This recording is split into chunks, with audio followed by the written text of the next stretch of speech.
The desire for conformity and order is stronger in most people than the desire for freedom.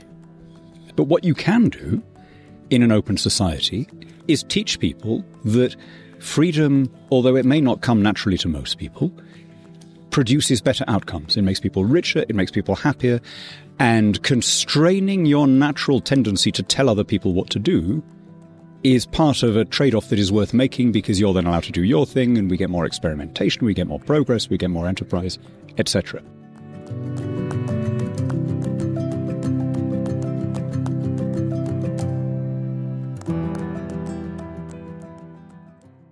Firstly, what struck me, I've never been to something like this before in the States.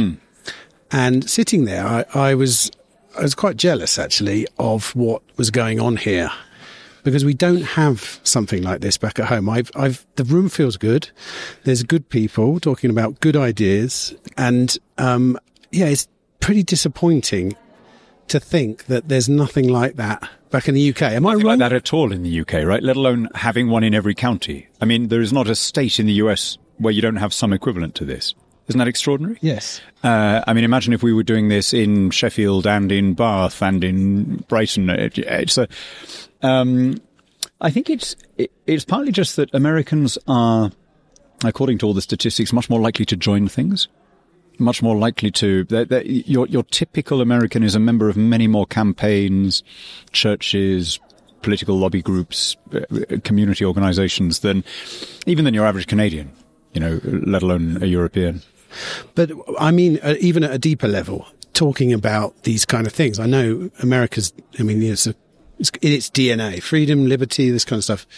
The fact that I was sat in a room full of really good people listening to someone talk about why liberty is important, that alone is something that I would never feel, even in the future at some point in the UK, would be happening. Am I being too pessimistic? I think you may be slightly too pessimistic. I came here straight from the ARC conference in the Docklands, literally from one day to the next. And there were 4,000 people there talking about not just liberty, but conservatism more widely, rather like here. I think there is a real appetite for right of centre ideas that are fully thought through and are not just, if you like, reactive. And I think that's partly because of people have all seen the overreach of the other side with the extremes of woke and identity politics, and particularly the vast expansion of the state during lockdowns. And I think that there is quite a lot of hunger among younger people to hear what the alternative is. I must admit, I'm getting more positive. I found the whole pandemic very disappointing, and really disappointing and I haven't almost sort of psychologically recovered from the fact that how few people really stood up against that. And I wonder whether maybe, I used to think maybe 12 years, 16 years in the future, there might be some kind of, a number of my friends now are talking about the next general election as being a massive turnaround, a la what's just happened here. Do you think that's true at all? I think it's very likely, actually, yes. But we shouldn't be too surprised by what happened in the pandemic. I think I have the honour of having been the first Brit to go in print against the lockdown. It's a contested post, but I could see them coming. So any advances on the 20th of February 2020, right? Which makes me acutely aware of how unpopular that position was with everybody. My neighbours, my colleagues in journalism, my colleagues in politics. Even at the height of Brexit, I never attracted a tenth as much abuse as I did as an early lockdown skeptic. You're killing my granny, you're putting the economy before human lives, etc. And I think we should just recognise that most people prefer safety to freedom, and especially at times of high stress. We are triggered, we're wired as a species to be hypersensitive to pathogens or to external threats. And the instincts that take over at a time of an external threat, keep your kids close, be careful of strangers who may carry the virus, hunker down. in a modern society, that translates into close the schools, close the airports, close the shops. And I think 2 years of that dreadful kind of collectivism has made a change that will last for decades in how people think. It's scarred us. And it's not just because it was all awful, right? I mean, the dreadful thing about these kind of collective moments is they have a good side to them in the sense that people feel a lot of purpose and neighborliness and community. And they remember that. It's like people who look back on the Blitz fondly, right? That's what they're looking back on. And it's much, much harder than it was then to explain that it's not up to the government to do all these things. You know, so rather like after the Second World War, I think we're stuck with this hunger for the smack of firm government for a long time to come. I must admit, I didn't see as much neighbourliness during the pandemic. I saw neighbours grassing up neighbours during the pandemic, people curtain twitching, you know, and so yeah, that's not what I'm talking about. I mean, obviously I hated all that, as well as I hated every aspect of the lockdowns. I hated literally from the insolent police to the debt. But when people look back and say it wasn't so bad, I think what they mean is not just that they were being paid to stay at home, although that's never an unpopular thing at the time. It was that, we were all mucking in and doing the food collections and delivering stuff to the people who were self-isolating, and, you know, which we were, at least. I mean, we were all doing that in my village. And people say, you know, and it gave us this great sense. It's what people always say in war zones. It gave us this sense of shared purpose, that there were no strangers anymore. We were all like one family, because we're a tribal species, and we miss that kind of thing. But unfortunately, you know, there's nothing to stop people behaving like that now, right? I mean, this is what always maddens me about people who say, "Don't you miss the lockdown?" Right? Sure, of course, I prefer playing with my kids to commuting. Who doesn't? But there is nothing now that stops you from saying, I'm going to make different life choices. I will forego a foreign holiday so as to have more time at home, and I don't mind earning less because I want to spend more time with the kids. Why do you have to impose your choices coercively on everybody else? That was the awful thing about the lockdown, right? What you meant when you said people would prefer safety over freedom. Do you think that's inherent? Yes. No one's going to change that. It's not. It's in human nature. It's not an original thought of mine. The Roman historian Sallust put it better than most people. Hardly anyone wants freedom. Most want only a just master. Right. And I think there's never been a time in human history when that wasn't the majority view. So freedom. What should freedom-minded people do then? We need to recognise that ours is a minority creed.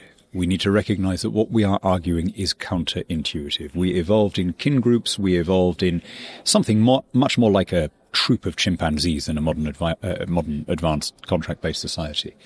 So we are wired to hierarchy, communism, and subordination before whoever the alpha male is. Never mind our fairy stories. Think of our science fiction. Think of Dune or Star Wars or Star Trek. It's all full of emperors and princesses, right? On some very deep genetic level, we're just wired for a basically hierarchical and autocratic society. And this is why I always think what we've achieved in the Anglosphere and a small number of related European democracies is extraordinary, because it's counterintropic. It holds out against all these human tendencies and has built something that elevates the individual, which is something really unnatural. I mean, compare and contrast then the US and the UK in terms of individualism. My personal experience, I grew up in the UK, and I wouldn't say it was something that was, well, this is a limey's view of America, obviously. America is the land of individuals, of freedom, of people that fight for their rights. I don't see that in the DNA of the British person, really. I think if you go back to the 40s and the 30s, maybe you might see... Well, I think that's very significant, the way you phrase that, right? I think that is exactly when it changed. When people talk about culture, usually they're not looking hard enough at the incentives. Culture is not some numinous entity that hangs alongside us. It is a product of our institutions and a product of our history. I think the Anglosphere was marching fairly in step in a liberal direction, in a free market and personal liberty direction, an autonomy direction, which differentiated it from most of Europe and certainly from everywhere else until the Second World War. And I think the more statist tradition that started in Britain can be dated to 1940. It's unpatriotic to complain. Don't you know there's a war on? Have you done your bit? Obviously, our friends and allies and our kindred countries, who are our closest friends in the Anglosphere, were in the war from the beginning, but they were never subject to the full mobilization in the way that we were. And the relative freedom and indeed the lack of indebtedness with which Australia, Canada and New Zealand, let alone the US, emerged in 1945, I think set the stage for something very different. There may be something deeper than that. There may be a kind of optimism bias in being ready to emigrate in the first place. And perhaps there's a genetic component to that. But in general, I think you don't need to look too far back to explain these things. I think most of the statist institutions that we had, some of which that we still have, particularly our healthcare and education systems, were products of mobilization. They came from the early 1940s. So do we need another mobilization event, do you think, for something like that to re-emerge? Well, I'm afraid we've had another go at it with COVID, right? So if you look at how slow we were to come out of the wartime restrictions, we had identity cards until 1952.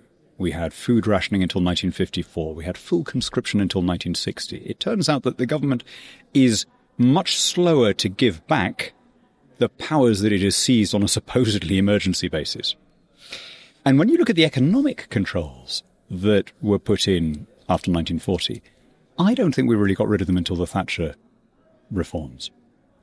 Exchange controls and this kind of thing. Nationalizations. So we still had effectively a mobilized wartime economy in 1980. And as I say, when it comes to the NHS and when it comes to the structure of most of our state schools, we still do. Those were, again, products of wartime thinking. Just as we might have started to come out of it, we had like another 2 years of the equivalent of a war. Obviously, COVID wasn't as lethal as the war, but the restrictions in many ways were more onerous. At no time, even at the height of the Blitz, were people told that they couldn't open their own businesses, that they couldn't stay in their own houses if they lived somewhere else, that they couldn't, a second house, that they couldn't go to the pub or whatever. And I'm afraid, again, that has massively turbocharged all of the statism that it would in any country. I have a friend who emigrated, came here. My friend Douglas Carswell, who was a Conservative MP, then a UKIP MP, very involved with the Brexit movement. I remember he and I were watching a news story, a BBC news story, about an anti-lockdown protest in somewhere like Tennessee or Kentucky. And it was the kind of protest that the BBC love when they're reporting on America, because there were lots of MAGA hats, there were lots of overweight people with unusual facial hair configurations, and a lot of them were pretty kooky and sort of anti-vaxxy and all that. But I remember Douglas saying, I would rather live in a country where there is some reaction, even if it's these weirdos, than in a place where everyone is saying, please regulate me harder. And he was as good as his word. He's now in Jackson, Mississippi. Fair enough. Why has you were mentioning that, during the war, no one was locked down. What happened why is personal responsibility denigrated so hard now? Why in these situations is the instinct to go to, let us tell you what to do? Especially because we have we do have a history of it. If you look back to, the war years, there was a lot of, it wasn't denigrated back then at all. How did it happen? It's a very good question. I think it's always there, but I think we have acculturated people so that they rise above their tribal instincts. I think the desire for conformity and order is stronger in most people than the desire for freedom. the people listening to this podcast are exceptional. They are the wolf on the hill. That's and they know it. I mean, if they think back to their friends at school, we've always been unusual. Those of us who believe in freedom as an absolute precept. But what you can do in an open society is teach people that freedom, although it may not come naturally to most people, produces better outcomes. It makes people richer, it makes people happier, and constraining your natural tendency to tell other people what to do is part of a trade-off that is worth making, because you're then allowed to do your thing, and we get more experimentation, we get more progress, we get more enterprise, etc. I think that we used to teach that. When we talked about being a free country, we were consciously habituating our children to this idea. We believe in free speech, in free contract, in free association, and here's why we believe in those things. Here's why they work. And here's why they make us better than these benighted countries that haven't done that, or at least haven't done that yet, and we hope they'll catch up with us, kind of thing. And now we don't. We've reverted to a very collectivist way of communicating knowledge. We've reverted, particularly in classrooms, to the worst kinds of identity politics. We think of wokery as a university campus thing, but I think if they're not familiar with it, most of your listeners would be horrified to find how much of it there is in primary schools, let alone in secondary schools. Very young kids being taught about white privilege and whatnot. And you can't maintain a free society if people are defined by birth and caste and physiognomy. Well, yeah, something that just sprung to mind. Isn't there a bit of a paradox here? You said one of the ways we can convince people is to literally show them that a free society is a richer, a better, a more productive society. And I agree with you. But isn't the problem that the people in charge aren't that productive? And that's the point. I think part of the attraction in joining the bureaucracy is that you don't need to compete in the free market. You get to make a rule on the free market. Is that something, do you think? Sure, that is a problem. But that's intrinsic, right? There is no, you can limit the opportunities for rent seeking, but you'll never eliminate that kind of person. There is a certain, I mean, I've been a member of the House of Lords for 3 years. I'm surrounded by people who need subsidies as a fish needs water. They can't imagine a world without it. But I kind of feel that you can still convey to most people what's wrong with that and why that's a mistake. The difficulty we have is also the same as the opportunity we have. It's that a lot of our ideas are counterintuitive, and therefore they need to be taught. They're not things that people stumble to and work out on their own. For example, the idea that you can lower tax rates but end up with more revenue, that requires a little bit of explanation. The idea that rent controls actually mean less property and therefore over time higher rents, that is counterintuitive. I mean, what do you mean if you control the rent? What do you mean the price goes up? Above all, the idea of comparative advantage, the idea that you can trade with a country that is more competitive than you across the board and it's still in your own interests as well as theirs, that is a very, very difficult idea for most people. And you can explain it, and with a little bit of time you can carry people with you. And it's precisely the counterintuitive ideas that once people have seen them, they don't unsee them. But we are, I think, at a disadvantage in an age of TikTok, when attention spans are shrunk, when screen addiction is widespread, and when, did I read somewhere that the average amount of time spent on a TikTok video is 7 seconds? It's very difficult to advance those arguments. And that's why I think that the most successful libertarian or small government advocates today in politics are those like Javier Milei, who have mastered the idiom of the screen phone age. They've learned how to be shocking, vulgar, crude in order to get their point across in a way that kind of audience is primed to hear. And the rest of us need to learn how to do that, I'm afraid. I suppose it's a double-edged sword, really. I think my personal opinion on the age we're living through is this is the internet age. This is another sort of revolution on the scale of the printing press. This is the printing of information. This is speech across time, ideas being free. So I'm not as disappointed that there's 7-second attention spans on TikTok. I think sometimes that's what TikTok's for. But I know that I'm personally even, but anecdotally, but amongst everyone I know, long-form conversations are at an all-time high. And prior to that, we had a gate-kept media, which absolutely underestimated the potential of people to listen to ideas and digest them and want to go to the source and want to understand them. So I think that the one is a reaction to the other. Time is now luxurious.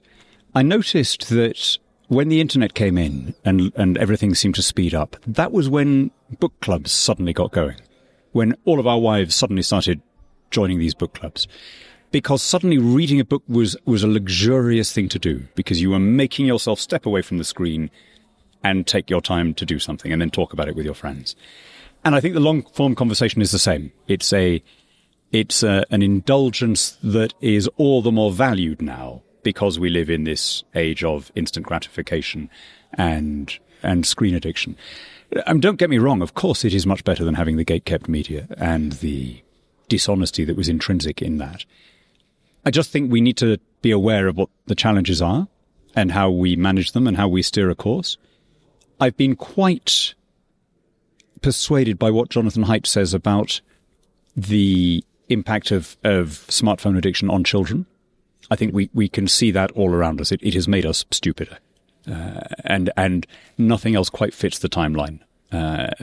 Something big happened in 2012 that made people angrier and more polarized and stupider, and nothing else quite and indeed more suicidal and prone to anxiety and depression. Of course, that is not an argument for banning smartphones. Of course it's not. They've done immense good, but we should be able to embrace the immense good while still looking at how do we mitigate the evils. Right? Let me make a controversial transatlantic similar point. I own a gun in the UK. American listeners who think that that's not possible may be surprised. I am, however, more subject to regulation than I would be here. So in order to get a gun license, I have to prove that I'm keeping it in a safe place, that the key is somewhere else, that the ammunition and the gun are not stored together, etc. Now, I don't regard that as the most onerous thing. I've got a child in the house. Why would I want to take a risk anyway, right? It's a very, very basic thing. Whenever I make this argument in a state like this, where there are quite liberal laws, people always hear it as you're trying to take my gun away. Now, I'm not in favour of taking anyone's gun away, but surely it's possible to be liberal on the question in the correct sense, freedom loving on the question of firearms, while still saying there should be some restrictions. Like, I find it bizarre that if you lose your firearms here, like if you just leave your gun on a restaurant table and walk out by mistake, that doesn't prejudice your chance of getting a new one. I don't think that makes me a communist who wants to come into your house and take your gun away, right? While I was listening to your talk, I'm going to pivot into something else here. Someone asked an interesting question, and I can't remember what the question was, but you ended up talking about China and the social credit system they have there and the ID, and I've been an observer of this for a number of years, and I'm with you on that. I do see that as the biggest existential threat, and it is government scaling to indefinitely. We had this limit on the size of government prior to the internet age, which was how many people can you get to enforce it. Right. Now we have it's unlimited. It's absolutely terrifying. If you watch the news and you see those roadblocks in Xinjiang where the Uyghurs are being oppressed in various ways, I always used to think, why do they have checkpoints? What are they looking for? And then somebody explained it to me. What they're looking for is every Uyghur is required to have some spyware on his phone, like a mandatory app. And they're just making sure that you haven't got some whiz kid, young nephew who's been able to take the app off your phone. What does that app do on your phone? What does it look for? Well, it monitors antisocial activity. What counts as antisocial activity? Growing a beard, talking to foreigners, observing Ramadan, accessing the wrong websites. If you do enough of that, you get automatically sentenced to one of these re-education camps without any human supervision at all. Now, if they can do that in Xinjiang, they can do it anywhere in China, and they can export it to any client regime. And that's what I mean when I say they are a civilizational threat. They're not just a country which doesn't like the West, like Syria or Iran or whatever. They have an alternative civilizational model which they are capable of exporting, and it's one that rests on surveillance, on a high-tech panopticon state with facial recognition technology, geolocation, etc., where there is no such thing as a private company. They've all been press-ganged into both monitoring and spying on and propagandizing for the government. And it's very hard to see, now that they're in this vice, how the Chinese people get out of it. And that it seems to me, is a real danger with the technological change that we're getting into. Every country is going to end up having central bank-backed digital currencies the way the Chinese have. I just don't see how we can stop that. How do we ensure that this doesn't allow future governments just to fine us automatically for saying the wrong thing on one of your podcasts that, is broadcast, and whoever's said the incorrect thing suddenly finds that 20% of their wealth has been taken. Do you know what I mean? It's a real challenge, and one that I think is underexplored. Well, it's a very seductive system for a government, because it allows the bureaucracy to run itself, essentially, which is, when you look at it, it's a phenomenally impressive idea, because it does away with the legal system, really, when you think about it. In the end, if you follow that timeline forward, there's no need for laws. Sorry, there's need for laws. There's no need for lawyers. There's no need for lawyers. And in fact, they've been getting rid of a lot of the lawyers in China. I was quite shocked when I looked at, and I didn't see this at the time, I'm as guilty as anyone. I didn't realize how rapidly and how vastly things changed when Xi Jinping took over. There was, in 2012, an emergent blogosphere in China. Independent investigators and journalists. There were limits. You couldn't write about Taiwan or about Tiananmen or about the Dalai Lama. But you could demand better prison conditions. You could complain about corruption. You could even ask for more democracy at local level. When Xi Jinping took over, that stopped almost overnight. He arrested one of the most popular bloggers, who then disappeared for weeks, and he then reappeared in this tearful, Stalin-type self-incriminating interview, accusing himself of all kinds of offences against the state. And very quickly, all the other bloggers shut up. They knew what might happen.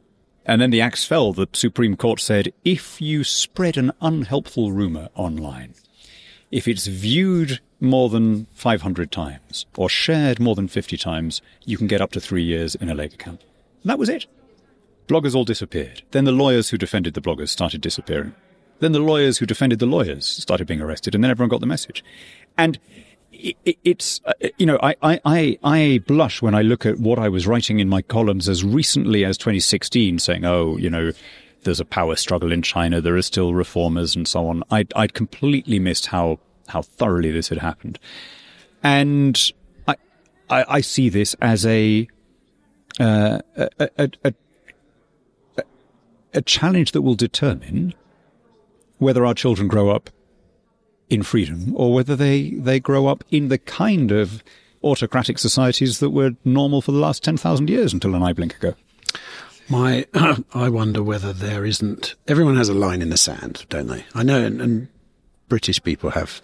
That line's quite a long way away, normally. We're very polite, we're very accommodating.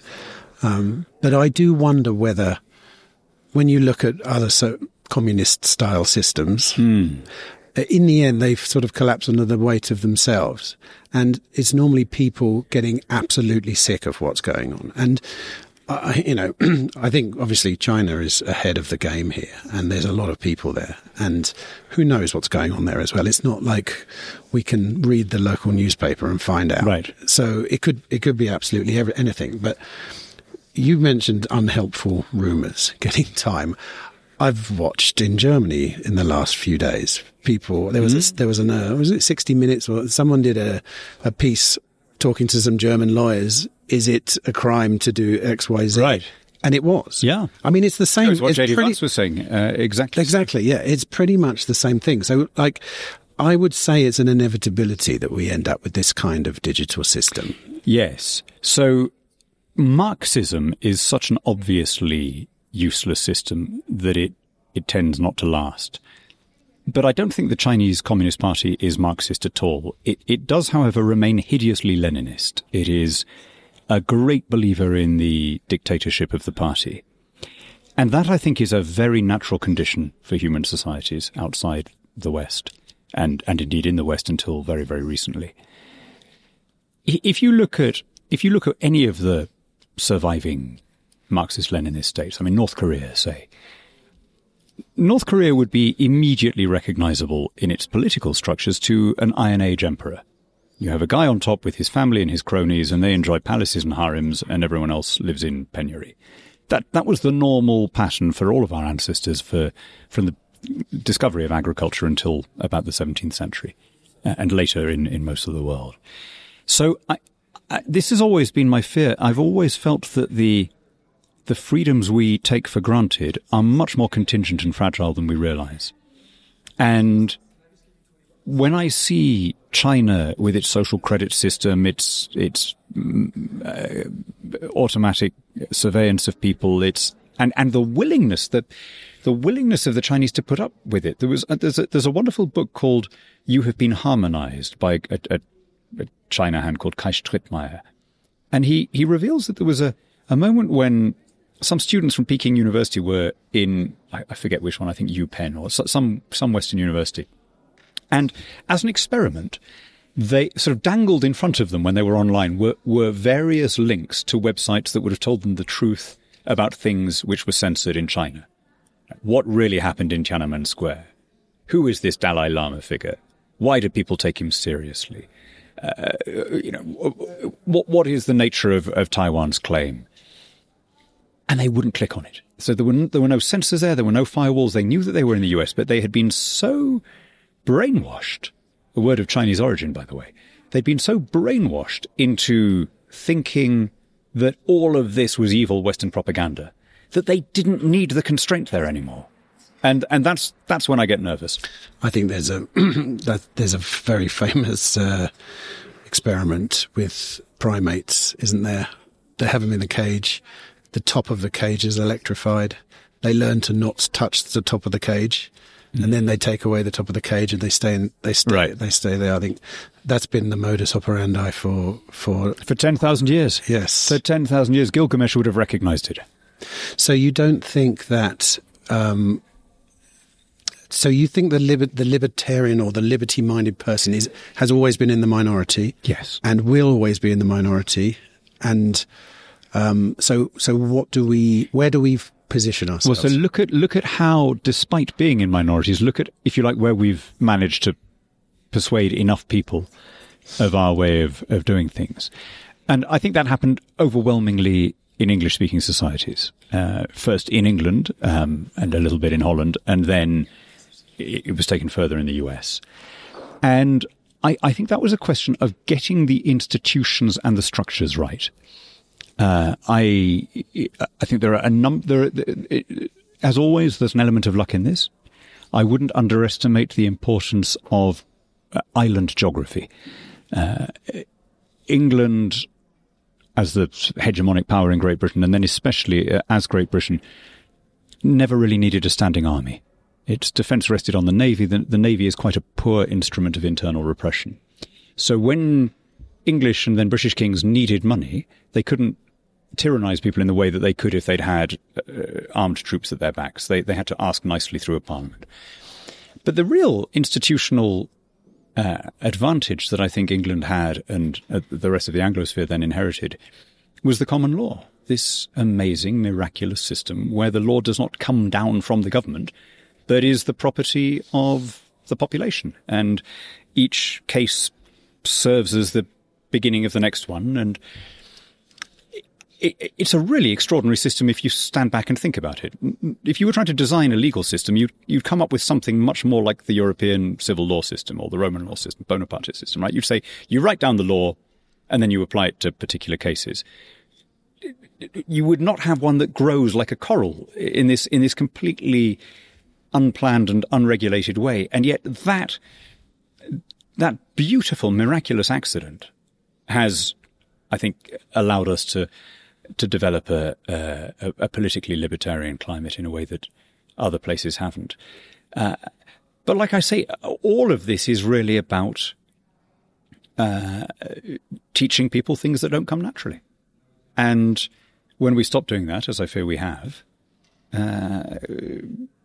we see how quickly they disappear, as is happening here as well, by the way. You look at how quickly the US Republicans in the last no more than 8 years have gone from keep the state out of my way to weaponize the state against people on the left. You know, it happens very, very quickly when you flick the switch. That is the internet age. That's the age we live in. And so how does that transpire in the UK, according to you? Like, are you optimistic about the situation in the UK? I know a lot of people checking out the UK. Yeah. I mean, in a way, I don't blame them. I just say that we've been here before, and we don't always know what's coming. My first memory of an external political event was the election of Margaret Thatcher in 1979, which I remember in very impressionistic terms. I was 7.5. I was way too interested in politics for a 7.5-year-old, but I can remember people talking about it at school. And I can just remember impressionistically, although not in detail, the period before that. So I don't really remember anything about the Callaghan government, but I do remember the despair, the way everyone used to talk. Oh, this country's gone to the dogs, I'm leaving. Nothing works anymore. Very, very similar to how people talk now. Now, nobody had the slightest idea in the late 70s that we were on the cusp of this extraordinary national revival, where we would go from being the slowest growing country in Europe in the 70s to being the fastest growing country in Europe in the 80s. So don't make the mistake of just assuming that current trends are going to persist. Things can change very suddenly. Argentina had 100 years of illiberal and populist government, and look at how suddenly that has changed. So anything is possible. What's your opinion on reform and the Conservative? You know, I know that that some people are being very vigorous about reform, and I think that's a good thing. But it's obviously at odds with the Conservative Party, isn't it? Because the way I see it, and this isn't necessarily a very well-educated version of it, but I see reform and the Conservatives versus everyone else. And everyone else at the moment seems to be doing very badly. Yep. And so there's a piece of the pie to be taken. And what's going to happen? Well, I think that's a very good way of putting it. Reform and the Conservatives between them are 50% or more. And if they were not divided, they would have the next election all but locked down, which is an extraordinary thing less than a year after the last one. However, we have a first-past-the-post voting system. And it is in the nature of that system that it badly punishes a split on either side of the spectrum. Just as Margaret Thatcher benefited from a split on the left between Labour and the SDP, so it's now working the other way around. And Labour's only hope is that the Tories and Reform are split in exactly the right proportions, as pretty much as they were last time, to allow Labour to win a whole bunch of seats with a small minority of the vote, which is very, very plausible. It happened in Canada when the Tories and the Reform Party were split there in the 90s and the early 2000s, and it could well happen again. Now, why, therefore, can the two parties not get together? Why can they not, at the very least, have a kind of non-aggression pact where they stand down in certain seats where one of them plainly doesn't have a chance? It's a very good question. In terms of policy, if you put the two manifestos together, in most areas you'd struggle actually to guess which was which. The really big differences are on constitutional questions, like Reform is anti-House of Lords, in favour of a proportional voting system. But on the other things, by the next election, the Tories are, I'd have thought, absolutely certain to go into the election with a sort of anti-ECHR, anti-net zero platform. So what's the problem politically? The two parties are very geographically complementary. Although their manifestos are similar, their electorates are not. Reform is very strong in the north of England and in Wales, very weak in the south of England. So I looked at the figures here. Reform at the last election came second in 98 seats. Okay, let's assume those are their top targets. 89 of those seats are Labour held. 60 of them are in the north of England, 17 are in Wales. These are generally seats that the Tories either never won, have never held, or won only once in the exceptional circumstances of 2019 when they were against Corbyn. By contrast, in the patch I used to represent when I was in elected politics in the south of England, Reform was a poor fourth. These are not seats that they can win, but they did just well enough to put the Lib Dems in quite a few and Labour in some. So it should be an easy enough thing for the two parties to agree. And if we were all like Data from Star Trek, they would have done by now. If we were all logical, cold, calculating machines, we would have done the deal. That is not how human beings are. We have egos, we're subject to optimism bias, and local ambitions and rivalries. Now, this doesn't need to be decided yet. All sorts of things could happen. One party could plainly emerge as bigger than the other. But I would just caution, if there are any Tory or Reform people listening to this, I would caution against making decisions now, for example, on where you select your candidates, that will make it very hard to do a deal should we need to closer to the time. Final point. You mentioned in either your speech or one of the questions that you see the cure for, well, I mean, you were talking about woke politics at the time, I think, but you know what I mean. This whole system, you see the cure coming out of the US because the US kind of started it and then exported it to us. What do you, give me a prediction then. So what I meant when I said it all came out of the US, DEI and its various antecedents are largely a product of US higher education. The idea of elevating the sensitivities, real or imagined, of historically marginalized groups came out of the US. But such is the soft power of this country, and the power particularly of US drama, that the rest of the world began to think in American terms. When the demented summer of 2020 took place and the whole world was complaining about the murder of George Floyd, as though it had happened on their own streets, the other Anglosphere countries it's like they all wanted their own BLM movements, and they sometimes had to adapt it slightly to local conditions. So in Canada, it took the form of this lie about the death of children in the residential schools, which has now been utterly debunked. Although the Canadian media that went so big on it and caused all these churches to be vandalized and stuff have been very coy about reporting the debunking. In Australia, it took the form of the referendum on the Indigenous voice to Parliament. In New Zealand, it took the form of a new wrangle about the Treaty of Waitangi. In Britain, we just acted as though we were Mississippians. We really behaved as though Selma and segregation were our story and our original sin. And I will never forget the sight of a group of white British BLM protesters in the summer of 2020 in Downing Street shouting, or in just beyond the gates of Downing Street, shouting, "Hands up, don't shoot," at unarmed metropolitan coppers, right? We really do think we're Americans when it comes to these race issues. I mean, even down, by the way, to the fact that it was Black Lives Matter. As you know, black people are not our big ethnic minority in the UK. Black people came to the UK as British subjects. They didn't even come as immigrants in the first place. They were already Brits. They came from the West Indies. Amazing statistic that I came across the other day. The first ship that came from the Caribbean, the Windrush, which has now been pressed into this kind of grievance narrative. Do you know what proportion of the men on the Windrush had served in uniform in the recent war?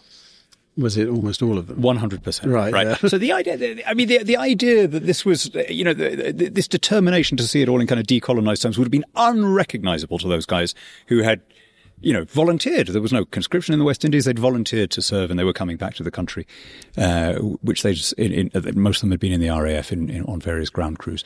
So why on earth have we convinced ourselves that somehow we are responsible for slavery and segregation, right? When we were the country that ended slavery, for goodness sake, and poured our blood and treasure into stamping it out, even diverting ships when we were in a life and death struggle with Napoleon, even then diverting ships to hunt down the slavers. And I can only come back to, we all think we're Americans when it comes to these racial questions. We've all watched too much West Wing. And which is why you hear in Britain these bizarre phrases like all white juries and separation of powers and, things which just are meaningless in our context, right? If you're a white conservative, they call you a Klansman. If you're a black conservative, they call you an Uncle Tom. I mean, apart from being unbelievably rude, what the hell has any of that got to do with us? And on one level, it's kind of funny and tragic. On another level, I remember at the height of all this, watching my son, who was then 4, with a little black girl from his school who was the same age. And they were playing, and there was something on the news about these BLM riots. And I was thinking, if you're a black British child of that age, 4 or 5, you can't understand any of this. You're just seeing it out of the corner of your eye. You're going to grow up thinking that the police are going to shoot at you because of how you look.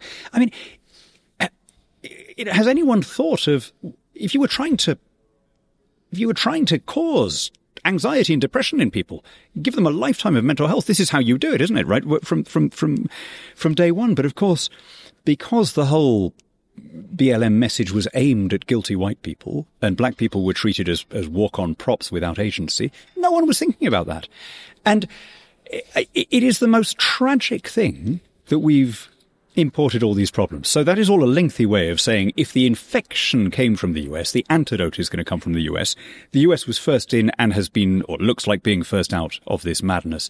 And I hope that the same soft power and cultural reach that led to the grand awakening spreading to Australia, Canada, Britain and the rest of the English-speaking world will mean that the antidote also spreads and we finally get cured and go back to being a society where we value people as individuals. I'm going to leave it there, Daniel. Thank you very much indeed. Fantastic, Tim. Great pleasure. That was a good way to end. Perfect.